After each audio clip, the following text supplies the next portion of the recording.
Di sebuah desa tua di lereng Gunung Slamet, malam bukan sekadar gelap. Malam adalah waktu saat segala yang gaib menampakkan diri dan yang hidup pura-pura tak tahu. Makhluk itu tak punya bentuk pasti. Kadang muncul sebagai bola api, kadang kepala melayang dengan usus menggantung. Kadang datang sebagai orang yang paling kau percaya, tapi tak punya bayangan.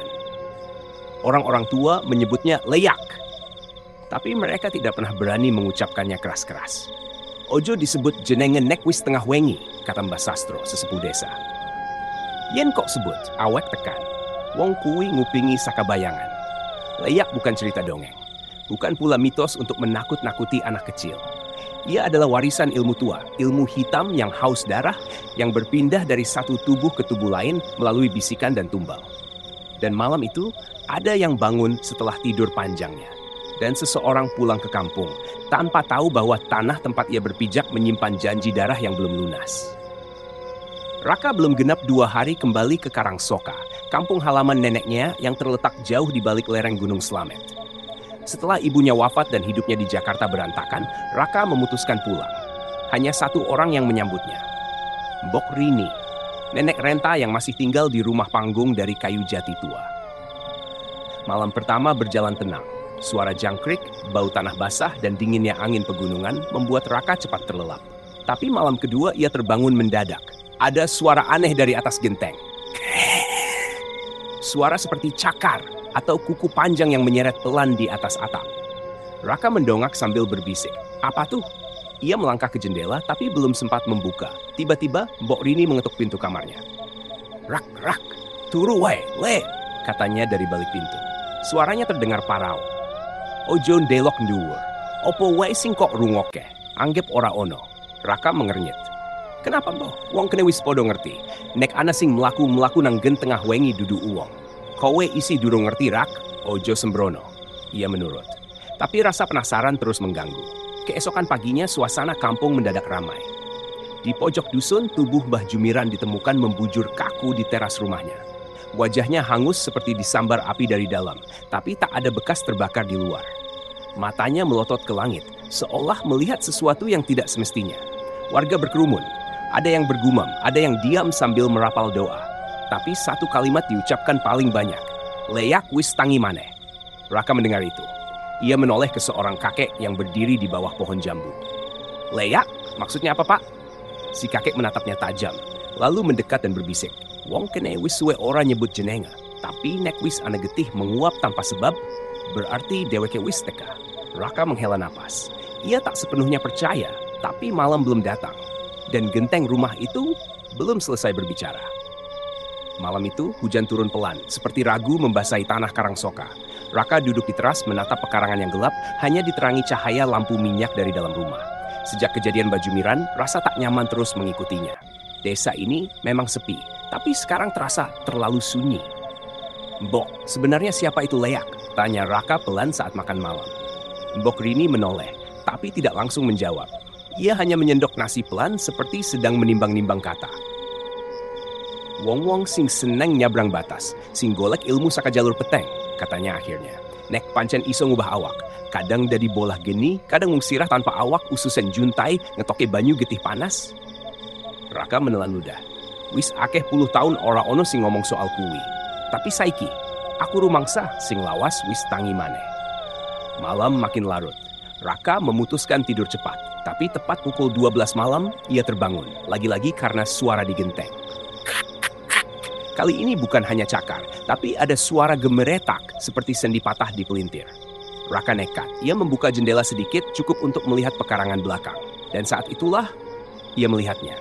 Berdiri diam di bawah pohon nangka, tapi tanpa kepala. Tubuhnya gemetar seperti kejang, dan dari lehernya yang buntung mengepul asap tipis. Ada suara seperti geraman rendah, tapi bukan keluar dari mulut, karena memang tak ada mulut. Tiba-tiba, bayangan itu menoleh, padahal tak punya kepala. Raka terkesiap dan mundur. Raka! Ojo dideleng! Teriakan Mbok Rini menggema dari ruang tengah. Jendela tertutup sendiri dengan keras, seolah dihantam angin dari luar. Lampu minyak di dalam kamar padam seketika. Gelap, hening, dan suara di genteng berpindah ke atas kamarnya. Krek, lalu suara bergetar dari langit-langit, suara napas, tapi bukan manusia. Besok paginya, Pak Bayan, kepala dusun, menemukan bekas jejak darah kering memanjang dari pohon nangka ke sumur tua di belakang rumah Raka. Dan di dasar sumur ada ikat kepala milik Mbah Jumiran. Masih utuh, tapi basah dan dingin seperti baru saja dicelup ke tubuh yang belum mati. 3 malam berturut-turut, genteng rumah Raka selalu berbunyi. 3 malam berturut-turut, Raka selalu bangun dengan keringat dingin. Dan setiap pagi, selalu ada kematian. Setelah Mbah Jumiran, giliran Simbah Kerti, dukun pijat yang terkenal seantero desa. Tubuhnya ditemukan duduk bersila di tengah kebun singkong. Matanya bolong seperti dicongkel, mulutnya tersenyum, tapi lidahnya tak ada. Desa Karangsoka mulai kacau. Ibu-ibu tak berani ke sumur sendirian. Anak-anak dilarang keluar setelah maghrib. Dan malam kini jadi sesuatu yang dipuja dengan rasa takut. Raka mendatangi Pak Bayan, kepala dusun. Seorang pria tua kurus dengan mata tajam dan suara lirih. "Pak, ini semua ada hubungannya sama Leak ya?" "Sss, ojo sembarangan," bisik Pak Bayan cepat. "Sing jenenge kui dudu lelucon le. Kui dudu hantu, kui dudu setan, kui wong sing urip, sing dadi wadah ilmu, sing lak tumbal." "Tumbal? Tumbal apa?" Pak Bayan menatapnya tajam, lalu mengambil satu lembar daun lontar tua dari laci. Tulisan tangan kuno tergurat samar di atasnya. "Desa kenembien ora aman rak. Ono pacblok. Wong-wong mati podo siji-sijine. Terus ana wong sakti, dheweke nawani pertolongan. Tapi syaratnya kudu ono tumbal. Wong 10. KB dipilih, digawa nalika wengi suro, digorok, lan getihe dikumbah ning alas." Raka menggeleng tak percaya. "Itu cerita lama, Pak. Tumbale durung lunas le, biyen mung wolung. Rong maning durung diparingke. Mungkin saiki, leyak kuwi tangi maneh, golek sing kurange." Hening, angin dari jendela mengibaskan tirai. Di luar sana, suara gending Jawa terdengar pelan. Tapi tak ada siapa-siapa. Dan bau amis tiba-tiba meruap dari bawah rumah panggung Pak Bayan. Pak Bayan menunduk pelan. "Yen omongan iki tekan kuping sing salah, aku sing dadeke tumbal sak banjure. Ning aku kudu ngomong. Amarga aku ngerti, salah siji sing durung dibayar, kakekmu Rak." Jantung Raka berhenti berdetak sejenak. "Mbok Rini?" bisik Raka. "Mbok Rini orang ngerti apa-apa. Rak, ning simbahmu sing pisan dadi bagian saka perjanjian lawas kuwi. Kuwi sebabe, kowe saiki dikuntip." Malamnya suara genteng tidak terdengar. Tapi dari balik dinding bambu, tangan pucat muncul meraba-raba perlahan. Lidah panjang meneteskan darah dari sela-sela papan lantai. Dan di belakang rumah, seekor babi hutan mati tergantung di pohon pisang. Lehernya sobek. Darahnya mengalir ke tanah membentuk simbol kuno. Angin malam Karangsoka kini membawa bisikan. Bukan sekadar desir, tapi ucapan lirih tak dikenal, seperti doa terbalik. Raka mulai mendengar suara itu setiap kali menutup mata. Ia bahkan bermimpi melihat kepala manusia tergeletak di meja makannya, menatapnya tanpa mata, dan tersenyum. Pagi harinya, Mbok Rini makin lemas. Tubuhnya seperti disedot sesuatu, wajahnya pucat dan suaranya makin pelan. "Rak nek ono sing ngetuk lawang wengi-wengi, ojo dibukak. Opo wae wujude ojo percoyo. Sing jaluk tolong kadang du manungsa." Raka hanya mengangguk, mencoba tetap waras. Tapi malam itu, ketukan itu benar-benar datang. Tok, suara pelan di pintu belakang. 2 kali, lalu berhenti. Raka berdiri. Kamar remang. Mbok Rini tidur di ruang tengah. Suasana sepi, seperti dunia berhenti. Lalu suara itu datang lagi. Tok, tok, tok. Tapi kini dari atap. Raka menatap ke atas. Langit-langit kayu tua itu seperti berdenyut. Lalu, pelan-pelan, tetesan darah menetes ke wajahnya. Raka menjerit pelan mundur. Dan dari langit-langit sesuatu jatuh. Buk! Sebuah kepala. Kepala manusia, rambut panjang, lidah menjulur. Mata terbuka lebar menatap Raka dan berkedip. Suara itu parau, terdengar dari mulut yang tak seharusnya hidup. Raka terpaku, ingin kabur, tapi tubuhnya kaku.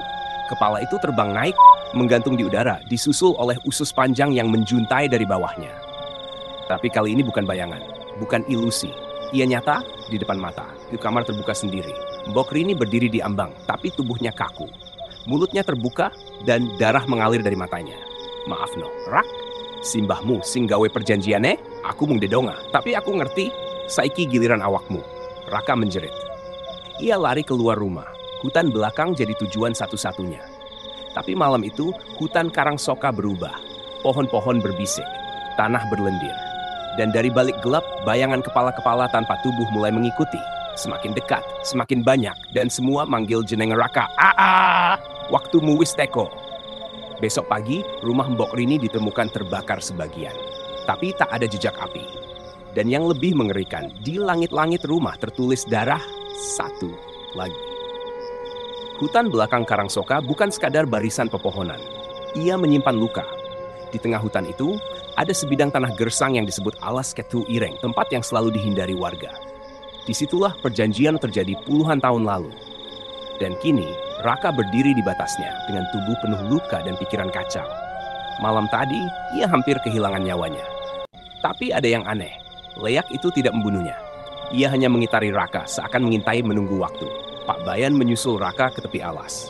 Dengan napas terengah, ia menyerahkan satu benda, sebuah gelang besi dengan ukiran aksara Jawa. Iki, simbahmu sing ninggal Rak. Gelang iki mung iso dianggo wong sing dicap, tanda nek awake kalebu perjanjian lawas. Raka menggenggam gelang itu. Ada rasa panas membakar kulitnya. Simbahku bagian dari semua ini. Pak Bayan mengangguk pelan. Deweke sing nyediake tanahe kanggo ritual. Balas dendam marang sedulur-sedulure sing nyingkir ke deweke saka padepokan. Sing mati 10 wong kuwi mung 8 sing dadi tumbal. Rong tumbal terakhir kudu saka darah keturunan. Keturunane simbahmu. Salah sijine wis ilang. Bapakmu, siji maneh kowe. Dunia Raka runtuh. Mbok Rini ngerti semua ini? Mbok Rini ora melu. Ning deweke ngerti, leyak kuwi ora bisa ditumpas. Merga ilmu kuwi dadi warisan, lan saiki kowe pewarise. Langit mendung. Udara di sekitar Alas Ketu Ireng menebar bau besi karatan. Tanah kering di sana membentuk simbol lingkaran besar dengan bekas darah tua yang masih menghitam. Tiba-tiba tanah itu bergetar. Dari tengah lingkaran, asap hitam naik membentuk sosok. Sosok yang sama seperti dalam mimpi Raka. Kepala tanpa tubuh dengan mata putih dan tawa cekikikan. Wiswaye, awakmu bagian saka janjiku. Raka jatuh berlutut.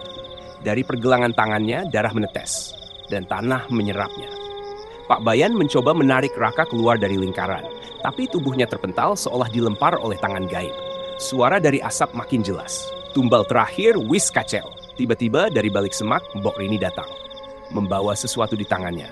Keris kuno, pusaka milik almarhum suaminya. Matanya penuh air mata. Rak, nek kowe tetep urip, aku kudu melu mati. Kudu ono sing nyegah rantai iki. Sing dadi tumbal, kudu awakku. Sebelum Raka sempat berkata apapun, Mbok Rini menusukkan keris itu ke dadanya sendiri, tepat di dalam lingkaran darah. Tubuhnya tersentak, darah mengalir deras. Asap hitam mendesis, lalu menciut. Jeritan leyak menggema. Kepala itu terbakar oleh cahaya merah dari tanah. Dan ketika semua reda, tak ada tubuh Mbok Rini, tak ada kepala leyak. Hanya gelang besi itu yang kini tak. Tapi saat Raka menunduk menangis, angin bertiup kencang. Dan dari sela dedaunan terdengar suara lirih. Si Jine maneh, durung lunas. 2 minggu telah berlalu sejak Mbok Rini mengorbankan dirinya di tengah Alas Ketu Ireng. Desa Karangsoka kembali tenang, tapi hanya di permukaan. Banyak warga percaya leyak sudah musnah. Tapi Raka tidak merasa begitu. Karena setiap malam ia masih mendengar suara bisikan dari gelang besi yang retak. Dan kejadian aneh kembali terjadi. Di ujung dusun, seorang perempuan muda melahirkan seorang bayi laki-laki. Tapi bayi itu lahir tanpa bayangan. Waktu dimandikan di bawah sinar matahari pagi, tubuhnya tidak memantulkan apapun di tanah. Dan saat disusui, air susu ibunya berubah jadi darah. Orang-orang mulai bisik-bisik. Bayi kuwidu bayi biasa, mbok menawa, tumbal sing durung lunas wis bali maneh. Pak Bayan diam-diam memanggil Raka ke rumahnya malam itu. Aku curiga, bayi kuwi bisa wae, reinkarnasi saka roh leyak. Kuwi carane balik, merga tumbal Mbok Rini durung nutupi perjanjian sakabehe. Raka memandangi gelang yang masih disimpannya. Retakan kecil di permukaan logam kini melebar, seperti membuka mata kedua. Aku kudu ndelok bayi kuwi, kata Raka pelan. Pak Bayan mengangguk, tapi wajahnya tak tenang. Malam itu, mereka menyelinap ke rumah Sari. Angin dingin menyusup lewat celah dinding. Rumah itu sepi, hanya suara ringkih tangisan bayi yang terdengar dari dalam kamar. Sari tertidur, tubuhnya pucat dan kurus, seperti habis disedot tenaganya. Dan di pojok ranjang, bayi itu berbaring. Menatap Raka dengan mata yang sama seperti kepala terbang yang dulu menerornya. Raka mundur 1 langkah, bayi itu tersenyum. Dari sudut bibirnya menetes darah segar. Pak Bayan mendekat dan membaca doa pelan. Tapi tiba-tiba, boom! Lampu minyak meledak. Api menyambar dinding. Suara tangis bayi berubah jadi jeritan manusia dewasa. Tubuhnya membesar sebentar, tulangnya berbunyi patah, lalu kembali kecil seperti semula. Raka menarik Pak Bayan keluar. Api cepat dipadamkan warga. Tapi sejak malam itu, Sari menghilang. Tak ada jejak, tak ada bau, tak ada darah. Cuma satu pesan tertulis di dinding rumah dengan arang. Wong loro wis kecokot. Nanging tumbale isih kurang siji. Besok paginya Pak Bayan ditemukan mati tergantung di kandang sapi. Kedua matanya hilang. Dan di dadanya tertulis dengan darah, "Raka, awakmu tumbal terakhir." Darah Pak Bayan belum kering, dan suara gamelan misterius kembali terdengar di malam hari, walau tak ada yang menabuhnya. Raka kini hidup diburu waktu dan perasaan bersalah. Ia mulai sadar, Leak tidak sekadar membunuh, ia memilih. Dan kini ia sudah ditandai. Gelang besi itu, yang dulu hanya benda retak, kini mulai mengeluarkan asap tipis setiap malam bulan mati. Dan setiap kali disentuh, terdengar suara lirih dari dalamnya. "Awakmu keturunane, darahmu kudu dibayar lunas." Raka nekat pergi ke Gunung Pengasih, tempat sunyi di luar desa yang dulunya jadi tempat para pini sepuh menyepi. Ia ingat, kakeknya dulu sering datang ke sana setiap malam Jumat Kliwon. Di tengah reruntuhan padepokan tua, ia menemukan batu bulat dengan ukiran wajah manusia menangis. Dan ketika Raka menyentuhnya, dunia di sekitarnya berubah. Kabut turun seketika. Langit menghitam, suara gamelan Jawa berdentum, dan di hadapannya muncul bayangan 10 kepala melayang membentuk lingkaran. Satu demi satu kepala itu bicara, dalam bahasa yang bercampur antara Jawa kuno dan desahan nafas terakhir. "Kowe pewarise, kowe dadi janjing simbahmu, kowe tumbal sing paling suci." Raka berteriak, "Aku ora gelem, aku ora melu perjanjian kuwi. Simbahmu janji, sing bakal dilahir ke saka darahe kudu dadi medium. Awakmu bakal dadi wadah tumekange kekuatan paling peteng." Tanah bergetar. Batu tempat Raka berdiri menganga membentuk sumur merah menyala. Dari dalamnya muncul tangan penuh darah, menariknya pelan-pelan. Raka berjuang melepaskan diri, tapi gelang di tangannya menyala, seolah ikut menyeretnya masuk. Tepat saat tubuhnya hampir jatuh sepenuhnya ke sumur, suara perempuan memecah keheningan. "Raka!" Dari balik pepohonan muncul Sari. Matanya hitam legam. Bayinya digendong, tertutup kain merah. Tapi wajahnya bukan lagi Sari yang dikenal. Wajahnya seperti telah dimakan waktu. "Aku perantarae, bayi iki wada anyare. Ning awakmu kuncine." Sari mengangkat bayinya tinggi-tinggi. Bayi itu membuka mata, dan mata itu adalah mata Raka sendiri. "Iki darahmu Raka, iki warisan sing ora bisa mbok singkirke." Gelang di tangan Raka pecah, darah muncrat. Dan seluruh sumur menyala terang, menelan seluruh tubuh Raka ke dalamnya. Sunyi, tak ada suara. Sampai Raka terbuka. Ia berdiri di dalam ruang putih, sendirian. Tapi di sekelilingnya muncul bayangan puluhan orang berpakaian Jawa kuno. Semua menunduk kepadanya. Dan di ujung ruangan ada cermin. Raka melangkah pelan ke cermin itu. Dan yang ia lihat bukan dirinya, tapi simbahnya. Terus berkata, "Wis wayahe le, warisan kuwi saiki dadi duwekmu." Dunia terasa tidak nyata. Raka terbangun di tengah kubangan darah. Tapi darah itu bukan miliknya. Di sekelilingnya, puluhan tubuh manusia menggeliat tanpa kepala. Dan di atas mereka, kepala-kepala melayang, saling berbisik dalam bahasa gaib. Raka berdiri di tengah ritual purba. Tangannya kini bersimbah darah. Tapi ia tidak merasa luka sedikit pun. Di depannya, bayi Sari kini tumbuh cepat. Bukan lagi bayi biasa, tapi makhluk dengan tubuh manusia dan kepala yang terus berubah-ubah. Dari wajah Sari ke wajah Pak Abayan, ke wajah Mbok Rini, dan terakhir ke wajah Raka sendiri. Makhluk itu tertawa. "Awakmu, wis melebu perjanjian. Dudu tumbal maneh, nanging, pusate kekuatane." Langit Karangsoka berubah. Awan hitam melingkar di atas rumah warga. Petir menyambar tanpa suara. Dan satu persatu, orang-orang desa bangun dari tidur dalam keadaan kesurupan. Mereka keluar dari rumah, berdiri di tanah lapang, memandang ke arah hutan, tempat ritual itu berlangsung, dan berlutut. Raka melangkah. Gelang di tangan kirinya kini berubah menjadi urat hidup yang menyatu dengan nadi di tubuhnya. Tangannya bergetar, tapi bukan karena takut, melainkan karena kekuatan itu kini jadi bagian dari dirinya. Ia mencoba melawan, berteriak ke langit, "Aku ora gelem dadi makhluk kaya kowe, aku isih manungsa." Tapi bayangan simbahnya muncul di sampingnya, berpakaian lengkap seperti dukun zaman dulu. Matanya kosong dan suaranya berat. "Manungsa iku mung kulit, nanging rohmu wis dadi bagian saka perjanjian. Mungsuhmu saiki dudu para leyak, tapi Gusti Allah piyambak." Raka menjerit. Tubuhnya melayang ke udara. Mata dan mulutnya menghitam. Tulang punggungnya mereka seperti retakan pohon tua. Dan dari dalam tubuhnya muncul kepala. kepala leyak. Dengan rambut putih panjang dan gigi taring melengkung. Penduduk desa bersujud, tanah retak. Dan dari balik langit, bulan merah penuh muncul, seperti mata iblis yang menonton mereka. Di tengah gemuruh suara setan dan darah yang membanjiri tanah Karangsoka, Raka kini menjadi leyak sejati. Bukan lagi korban, bukan lagi tumbal, tapi raja dari semua kegelapan. Desa Karangsoka kini hanya ada di peta tua. Tak ada orang yang berani lewat sana, apalagi masuk. Pohon-pohon di pinggir desa kering, tanahnya retak seperti habis terbakar petir. Dan setiap malam Jumat Kliwon, orang-orang di desa tetangga melihat kepala melayang di atas langit Karangsoka